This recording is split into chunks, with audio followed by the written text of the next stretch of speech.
to conferences all the time is the main driver for progress in your skill set and also your relationship, and basically any professional can become a better professional by attending conferences. It's not the standard, okay? It's a movie theater, but the visual is great and the sound is great, and I've seen a lot of room and space, and I think it's organized well. Seeing all the people here today and they're excited about stuff, you can see the energy and the desire to learn and do new things. And I was positively surprised about the depth, the technical depth of the sessions, and how that makes the tester part of the team.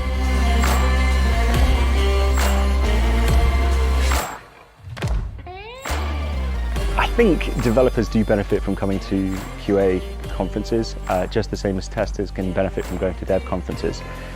You've got to have a broad understanding of what's going on. It's really inclusive. I would say it's super diverse. People are really open and friendly, and it's really organized. Conferences are well worthwhile just for the ideas that they spark in people. When people come back to the office, they're full of ideas and they're all energized up. Hello everyone, my name is Vasudevan Swaminathan and I'm the President and Principal at Shuchi Systems Incorporated. We are an 80-member organization that's based in Chicago, USA, with branches in India and in Europe. I'm going to be part of the TestCon Europe conference that's happening in Vilnius, Lithuania between October 13th and 15th. And I'm going to talk under the topic Test Automation and Enigma that continues to haunt.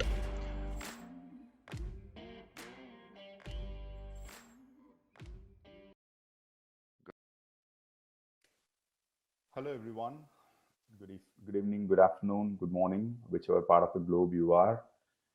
My name is Vasudevan Swaminathan and I'm very glad to be part of this session today, where I want to talk about test automation and Enigma that continues to haunt. Why am I calling test automation and Enigma? We will delve deeper into that. We will talk more in terms of why we call test automation as an Enigma and the reasons for that. So we'll talk more about that. To quickly do a brief introduction, I'm the President and Principal Consultant at Shuchi Systems.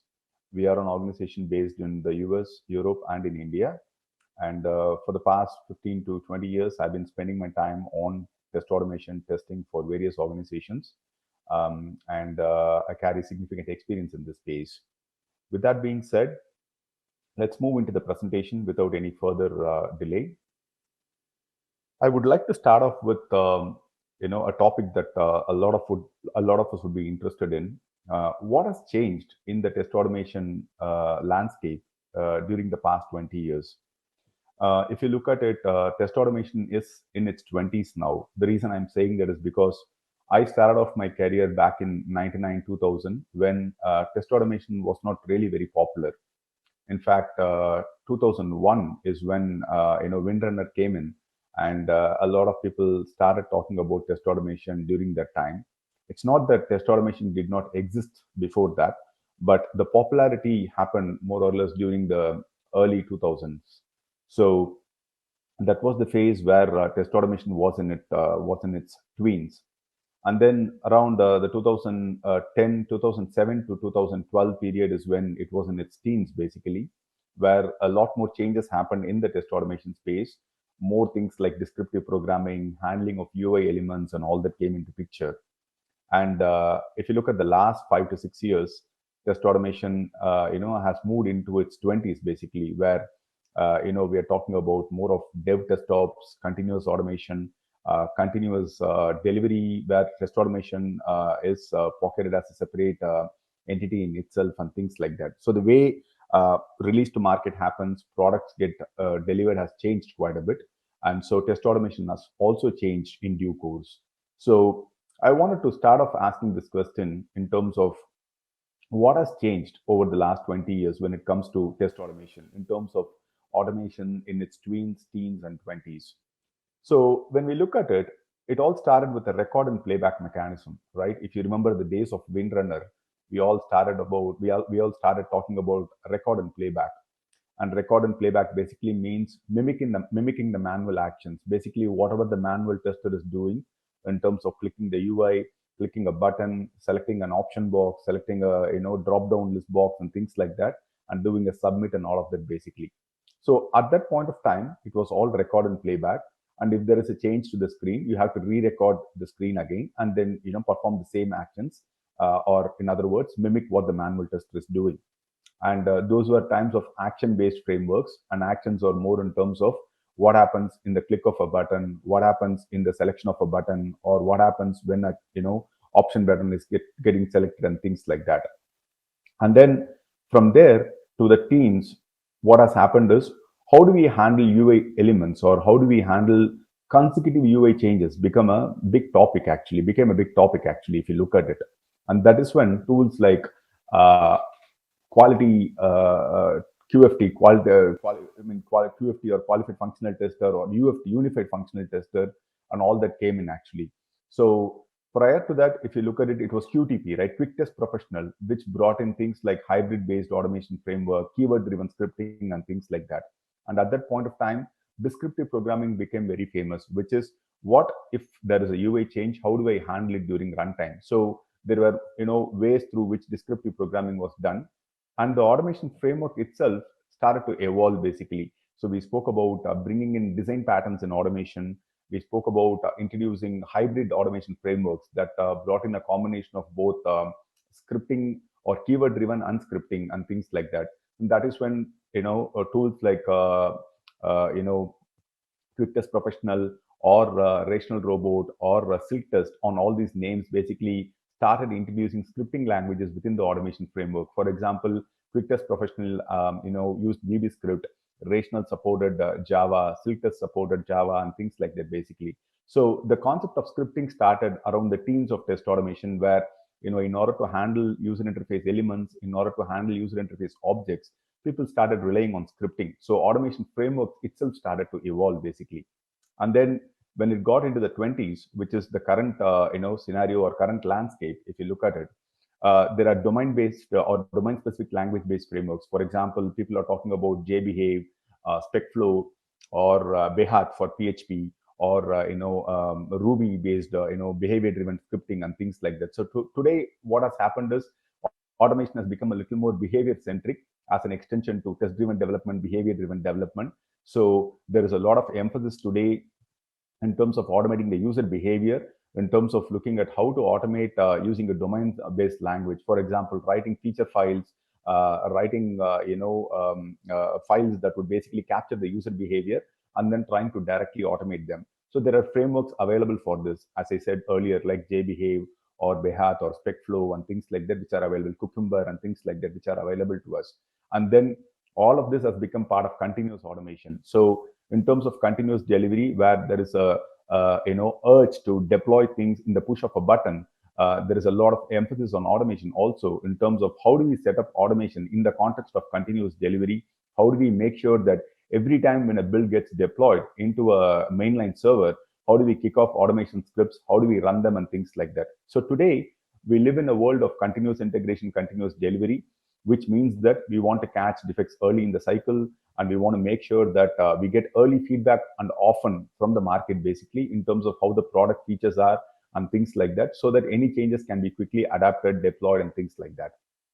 So that's the state in which we are living today. So if you look at the tweens, teens, and 20s, quite a bit of automation has changed in terms of the tools, the type of tools being used, the kind of behavioral-driven framework that has come in, the kind of scripting that has happened. As a matter of fact, with Google introducing terms like software development engineer in test, software engineers in test, and things like that, a lot of emphasis has been placed on getting people who are good at programming in order to build automation scripts. There's a lot of emphasis on peer programming, where teams are sitting with developers today, QA sitting with developers, and as a matter of fact, they can interchange jobs and things like that. Today it has come to a state, thanks to Google, Facebook, and many other companies, people are looking at if a QA can actually do development, if they can see things from the other side of the table, while at the same time a developer being able to come into this side and do testing and things like that. So there is a lot of change that test automation has underwent in the past 20 years, which is very nice, and I think it will continue to evolve. But what is a very important question for us to notice, what has not changed in test automation during this 20 years? So if you look at the way tools have evolved, if you look at the way programming is done, if you look at the way testing has changed, there is a significant and a radical change over the last 20 years. But the questions on what automation can help you with has not changed in the last 20 years, right? For the past 20 years, questions have been asked in the same way. Is return on investment of test automation based on defects, or more automation means reducing manual testers on the project, or something else? Between API and UI, where should I automate more? Despite test automation coverage, why do I still get production defects? What reports can I present to management to showcase test automation progress and success? How early can test automation help us succeed? Is test automation the silver bullet for all our QA problems? What metric should I track for test automation? How do I compare one test automation tool with another tool, which is suited for better automation? How to track test automation progress? Can you tell me 5 metrics that will help me to measure the success of test automation? I don't have to dwell deep on all these areas. If you go to any software testing forum today, or any software test automation forum today, you will see that these questions are all being repeatedly asked, right? So though the nature of test automation, the way test automation is being implemented has considerably changed over the years, the questions on what test automation provides as value still remains the same. Only very few organizations have been able to see a significant leap in terms of test automation progress, right? Very, very few organizations. And they have had their own practices and things like that to get there. But many organizations today are still talking about what to do with test automation, how do you measure the progress, which is the best tool for me, should I quit this tool and go for another tool, and things like that. And if you actually look at it, tooling companies are only continuing to be more and more, right? From Windrunner, we have had Qualitest, we have had Rational Robo, we have had Tricenters, we have had SmartBS Test Complete, we have had Micro Focus now, renaming Quick Test Professional to Unified Functional Tester and using them. And some of the tools are not even there today. I don't know if Silk Test even today exists, or Rational Robot exists today, but there is a rational framework and things like that. And tools only continue to come. Apart from this, the open source community has contributed a lot of tools today. Thanks to Google, there has been Sahi, which is from the open source community, that is being used today. And then Selenium has taken mainstream today. Selenium has become mainstream today, Selenium and WebDriver. So there are a lot of tools actually. And apart from Selenium, there are also other tools within the, for example, within the open source community itself, we have web application testing in Ruby, or what is called as Water. So Selenium, Water, all these tools are already there. So, and more tools keep coming. So despite all these tools coming in and things like that, fundamental questions on what test automation provides as a value to teams that are implementing it is still under question, right? It's still under, it's still an area that continues to be an enigma. And that's precisely why I wanted to call this presentation as, why is test automation an enigma that continues to haunt us? Because many organizations and people that are driving automation in organizations have not realized that test automation is not about the tool, or it is not about getting some metrics to show progress and things like that. Real value of test automation comes from different factors, which we'll be talking about shortly. But again and again and again, what is happening is we see people coming and talking about test automation from only a few angles, which is, if I start using test automation, what value will I get today? What will I get tomorrow morning if I start using it today? If I spend X dollars on test automation, how early can you show me returns? I want my management to be convinced about the use of test automation. Can you show me 5 benefits of how test automation will be useful for us, so that I can ask management to spend money on the tool? These are questions that keep repeatedly coming. Similarly, we are looking at test automation in terms of its ability to catch defects, which is not ideally it is supposed to do. But in many organizations, in many circumstances, the return of test automation is measured by the number of defects that the scripts are able to find. And that number will always continue to be low, right? Test automation is not going to find any defects. So then what is the purpose of test automation? Why should I even use it? That's a question that comes up basically. So test automation continues to be looked at as a silver bullet for all the problems that an organization is experiencing. And people think that if I introduce test automation into my organization, it means I will solve every other problem out there. And, and that will justify the cost of the tool that my management is willing to invest in. That is not the way to look at test automation. But unfortunately, in its tweens, teens, and 20s, the same questions on what test automation provides as value is being asked in different forms and in different names and in the form of different questions, basically. So, with that being said, I want to talk about what are the enigmas surrounding test automation. What are some of the enigmas that we see in test automation? So, if you look at any organization, I'm not trying to generalize this, but in general, at least 80% of the organizations that you come across you will see these enigmas in them actually. Number one, why do companies spend thousands on test automation tools only to abandon them later? So based on some of the experiences that you have seen in test automation, you can clearly understand that this is one enigma that you will always be profoundly impacted with, right? Which is, okay, a company is spending a lot of money on test automation tool. Why are they abandoning it later? Number one. Number two, despite people talking about descriptive programming since the teen stage in test automation, why are companies preferring to do more and more UI automation despite so much of changes in the UI with more and more front-end technologies like React.js, Angular.js, and all that happening? Why are people focusing more and more on UI test automation despite knowing that UI is constantly changing? Number three, enigma number three. Why do only a handful of companies succeed in test automation, though it has been in practice for over 2 decades? We have been using test automation for a long time, but ask any organization, the answer in terms of how would you rate your success on test automation on a scale of 10 would always be a 4 or a 3 or sometimes a 2 or sometimes a 0, because lot many companies have not really identified how to implement test automation.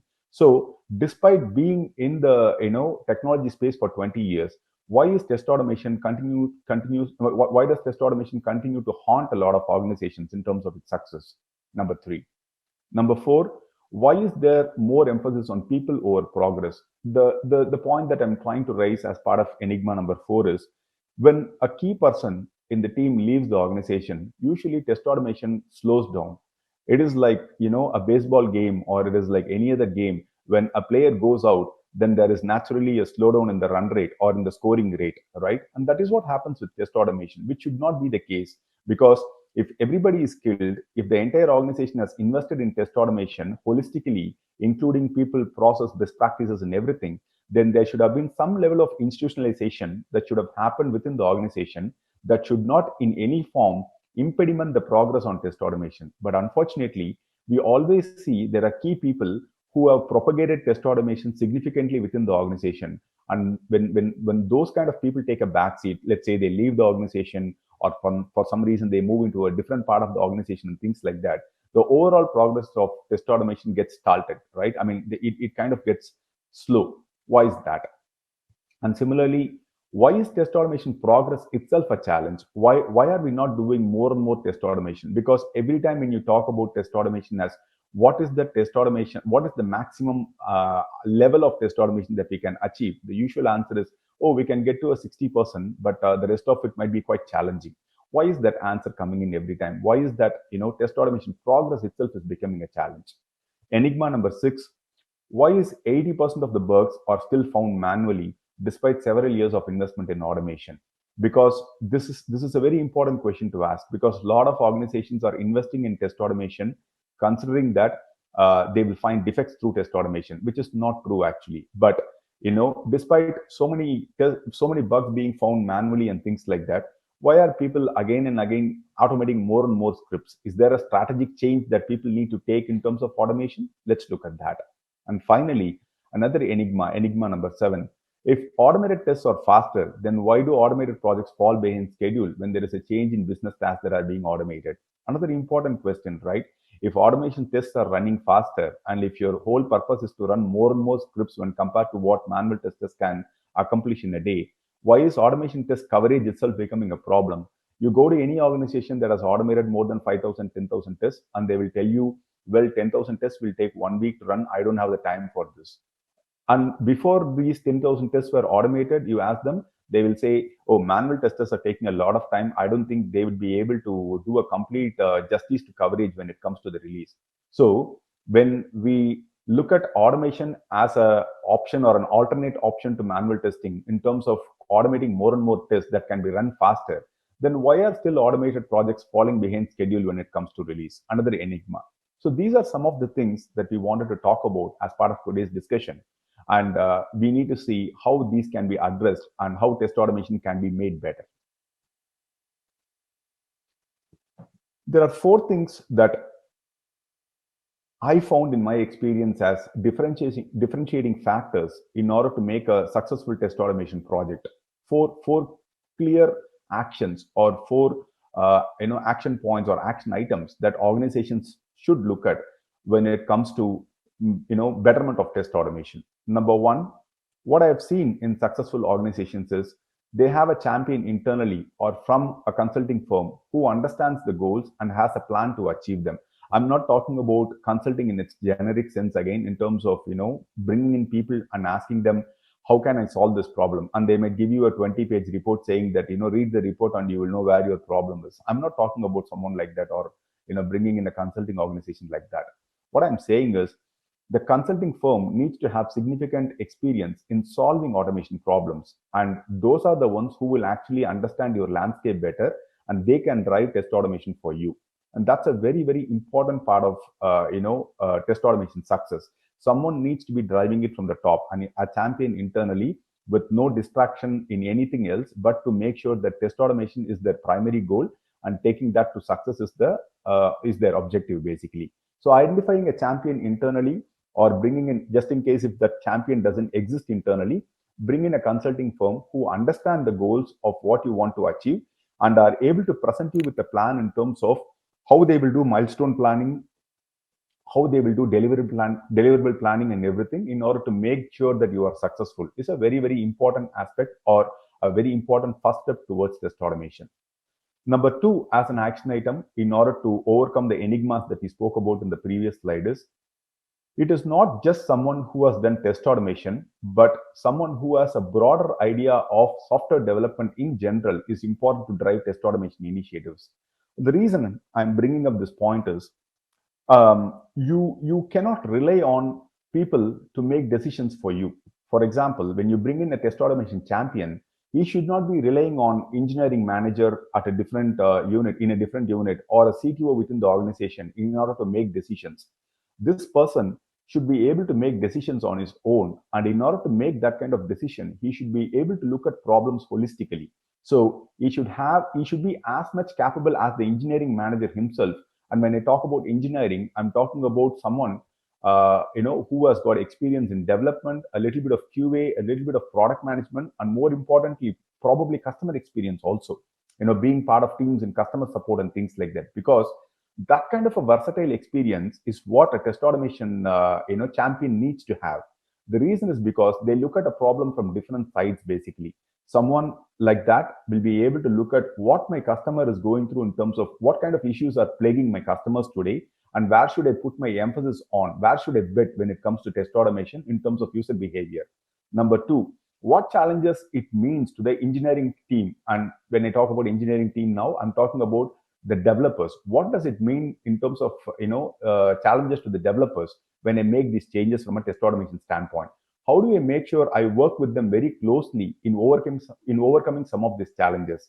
How do I make sure that they add inputs to my test suite so that I bring in more coverage and things like that? So a broad experience of a broad experience in multiple areas, including engineering, customer support, QA, can be a great combination for somebody who is a test automation champion that is actually driving the initiatives, because they will be able to look at problems from all sides actually, and look at building coverage from that standpoint.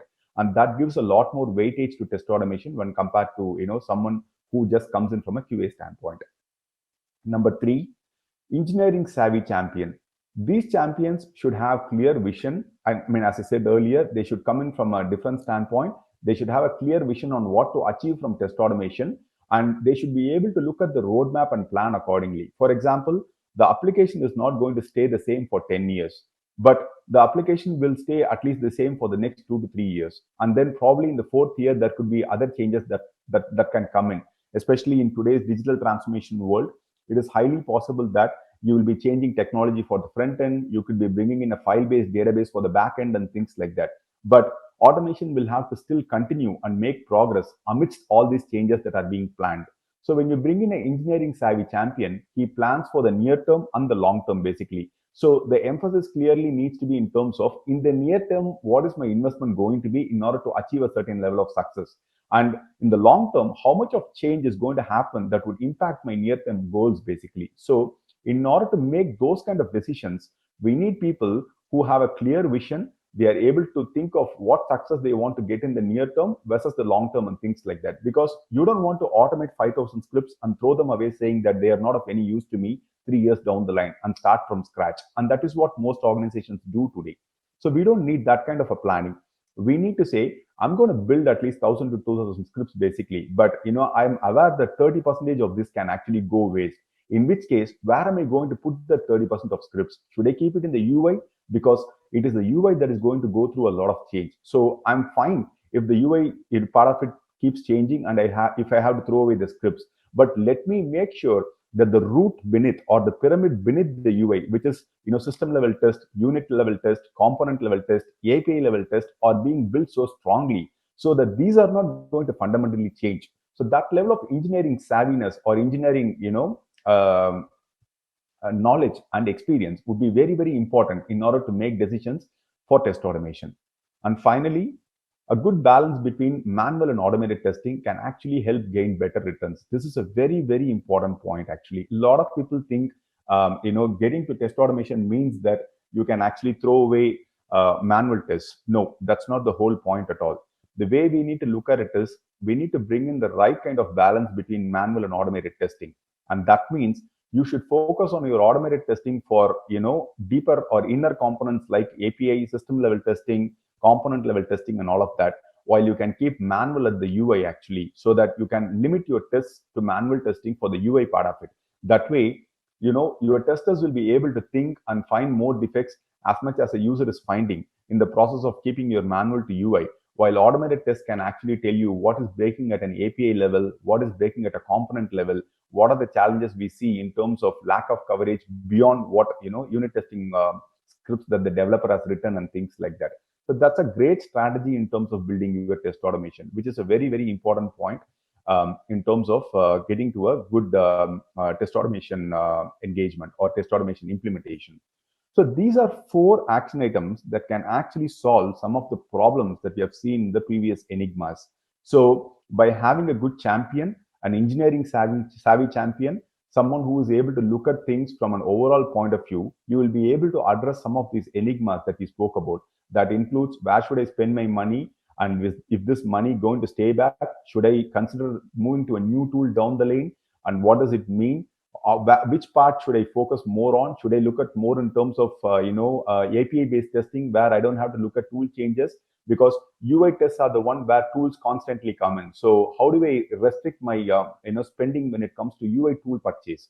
So I should look at things like that and make a decision basically. So when it comes to handling the enigmas of test automation that haunt organizations, it is important to look at this 4-step approach or 4-step action items in terms of getting the right person, building a team under them and all that.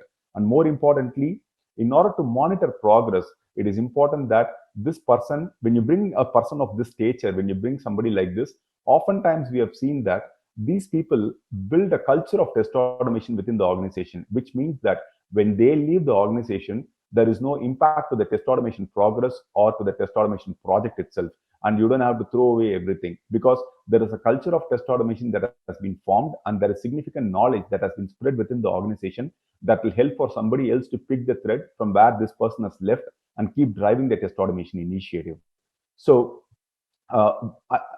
this is easier said than done. That is how I would put it, because I've been part of multiple organizations doing test automation.